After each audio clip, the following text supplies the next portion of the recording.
Hello, it's Sandy. I'm back at the Babylock Solaris and I'm working on a subscriber request to show how I created these hearts in IQ Designer when I made this sweatshirt around the Valentine's Day this year. So what I did was I created these hearts in a hoop and then I applied them like a patch. So it was like a big patch. So keeping that in mind, I can show you a little closer that after I did that, I ended up putting it back in, using the hoop, put it back in the machine and program the words "be kind." And then I added one bee. After I added the one bee, I thought, oh, there's not that. I think I wanted 2 or 3 bees. So I think I have a video out there of how I tried to use the projector to line up the one bee and the hearts to make sure that when I placed those 2 other bees, I put them in the right spot. So that video is already out there. But I never did go over how I created these hearts in IQ Designer, so that's what we're doing now. So we'll go over to the machine and I'm going to turn off the lights. I almost lost my tablet. Let's see, here's the on off switch. There we go. That's better. Okay. So I'm going to go into IQ Designer and show you that in this shapes area, you can find 22, which is the heart. I'm selecting that one. And then I'm going to use the size key and I'm going to enlarge it using these arrows pointing out. I'll make it about 8.5. Anywhere in there is good. Press OK. And then I wanted the second heart. So I press the shapes key again. I press number 22 heart again and press OK. Now it's centered over the first heart. But I don't want that. I want to move it and I want to size it. So if I go to size, I can do both. So I press size and then I'm using the arrows pointing in to shrink it. And then these arrows here, down here, I'm using it to move the arrows over. I'm still in IQ Designer. I'm just getting about where I think I should be, you know, and it all depends on the size of your hoop too, how big you want to make this. But that's it for that. And then if I press OK here, I even remember rotating it just so it didn't look so perfect. So there was that. And I don't think I rotated it that much, but I did other hearts using this design and I did rotate it. So it's up to you. You don't have to rotate it. You can leave it the way it is. Press OK. The next thing you got to do is erase this line here because if you don't, it will stitch out. So I went to about 400. Now you can use the hand or you can use these slider bars to navigate. There's an advantage to using the slider bars, in my opinion. So if I use my slider bars, if I've selected the erase button,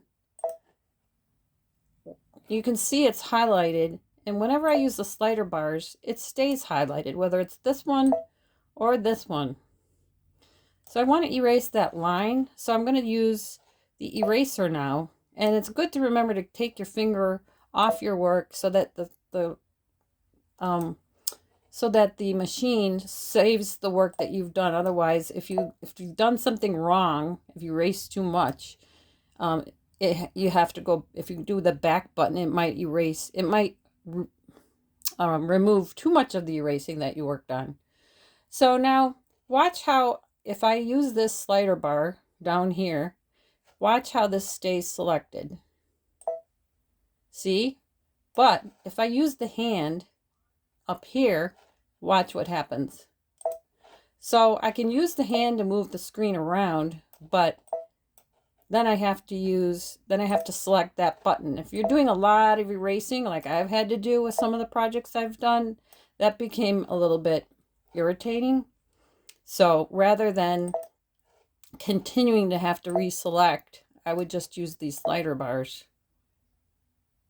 And you can change the size of the eraser if you want. Now I'm going to put it back to 100% and we're set to go. Except for we have to check our line properties. Right now it looks like it's defaulted to the zigzag.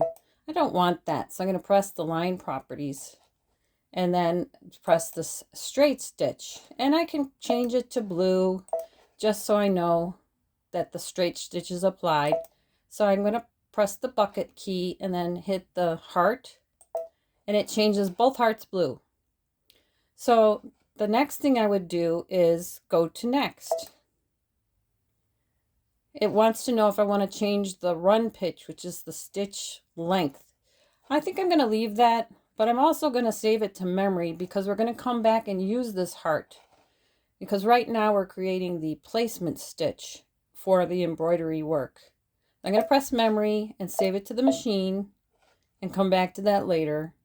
I'm going to press set, and it's going to leave IQ and take me to the embroidery edit screen. I press OK. Now you can see here's the first line of stitching. That I consider my placement line.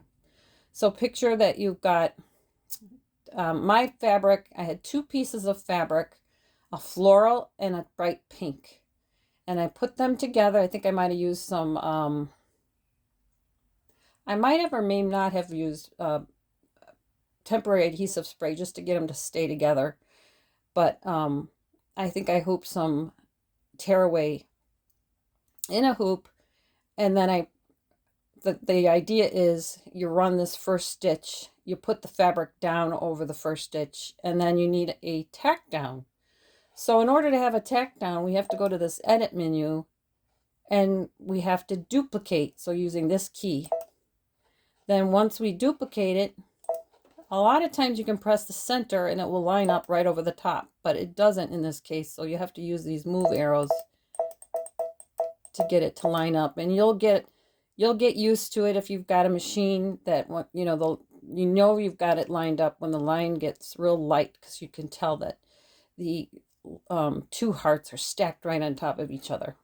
So I'm going to press OK, and then knowing that I have 2 hearts there, I'm going to press add, and you can see the embroidery edit screen is right here. It's saved those 2 hearts. You can't really see the second one because they're stacked, but they're there.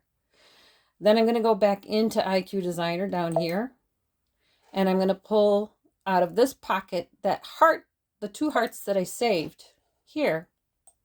When I pull it into the screen, I press OK. But notice, it's always showing me the default of this stitch being zigzag or satin. We changed it to just a regular not a running stitch, but a straight stitch. And I noticed that it does this every time. It's just a default. But we're going to change it anyway. So we're going to go into line properties either by clicking this or this key. I'm right there, so I'm going to press that. And then if you remember, on the outside of my hearts, I had picked this stitch here. But you can pick any of these if you want to play around. But this is the one I picked. And I'm going to change it to red. Press OK. I'm going to use the bucket because you can see it's right there, but I haven't applied it to my stitching yet. So I'm going to press the outside, and you can see both of them turned to red. So I'm going to press next because I'm pretty much done now. I can change the height of the star or the width of the star by doing this if I want it to be a little bigger. And then down here, I can change the distance between the stars. So maybe I want it bigger, but I don't really want it bigger because I didn't want to, I don't know. There was a reason why. I stitched out a sample. I can't remember the reason why. So I'm just going to leave it like that. Because I think sometimes if you make them too big and then you shorten the length of the stitch between the stars, they can look like just blobs on top of each other. And I think that's why I might have spaced it a little bit. So after I'm done doing that, I can press set. If you're going to use this design again, you could probably save it to memory if you want to, but I've only done this once. So I didn't save it, but you could if you wanted to. And then it just tells you it's leaving IQ and going into the embroidery edit screen. So it piles that last heart that we just made on top of the first 2. So now if you think back, we have our hoop with, I suppose you could use no-show mesh. I think I used tearaway.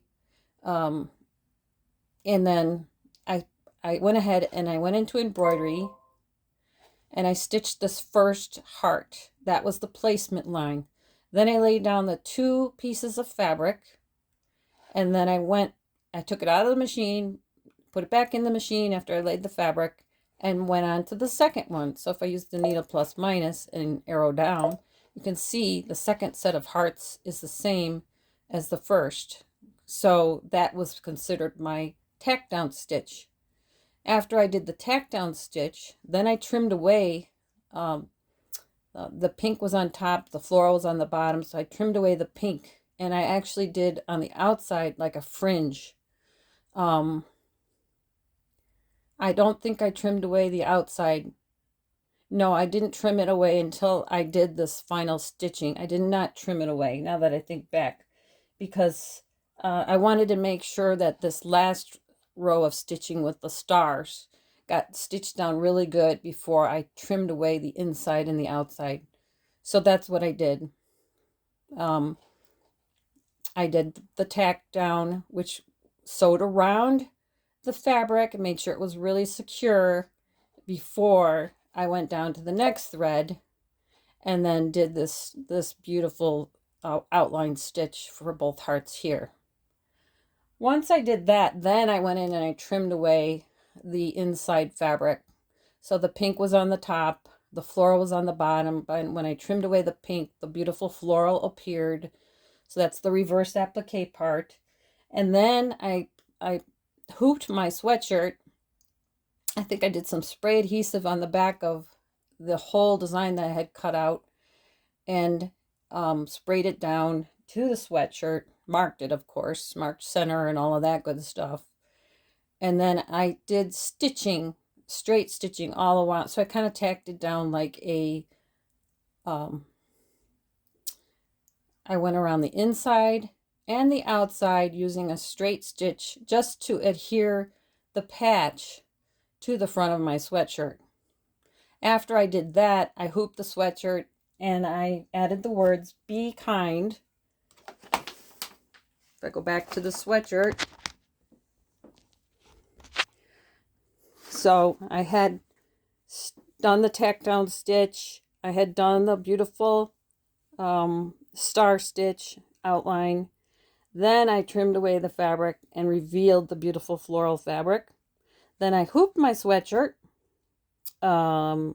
put it in center, put this patch after I sprayed adhesive on the back. I applied the patch. I even pinned it, now that I remember right, because sometimes spray adhesive doesn't stay as much as you want it to. And then I used my machine to just stitch around the inside and then the outside. And then I made sure I liked the distance that I had trimmed away all the way around. And I had used my scissors to just kind of clip, clip, clip, clip, clip. And what I wished I had done was, I wished I had done this